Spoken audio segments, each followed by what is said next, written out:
साहेबांना एकदा विचारू द्या की आपण 3 तासापासून जे केलंय ते त्यांच्या डोक्यात शिरले की नाही. साहेब, आमची मागणी काय होती तुम्ही एकदा तुमच्या तोंडाने सांगा. बरोबर आहे, तुमची मागणी आहे की गुन्हा दाखल करा. एक मिनिट मी बोलतो. कुठला गुन्हा नाव घ्या. तुमची मागणी आहे अॅट्रॉसिटीज गुन्हा आणि इतर तुमच्या पत्रामध्ये अॅट्रॉसिटीचा उल्लेख आहे की नाही?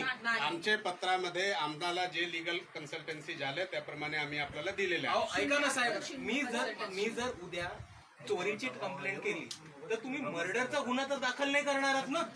बरोबर आता आहे, कॉमन सेन्स सीबी लेवलच्या आम्ही लोकांना आपल्याला असतो ना. रायटिंग मध्ये दिले आहे. ठीक आहे, रायटिंग मध्ये नको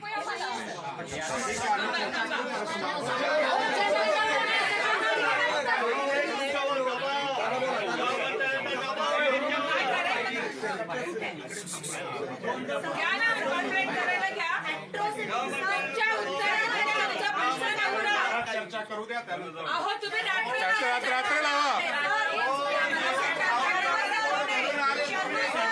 3 दिवस झाले अजून कुठलीही पोलीस कंप्लेंट घेतली तर आपल्या सर्वांना माहिती आहे की भारताच्या संविधानामध्ये सर्वात पहिले नमूद केले की अट्रॉसिटीची केस तिकडच्या तिकडे दाखल केली पाहिजे. त्याच्यावर पोलीस आम्हाला हे म्हणतात की पहिले चौकशी करून मग FIR.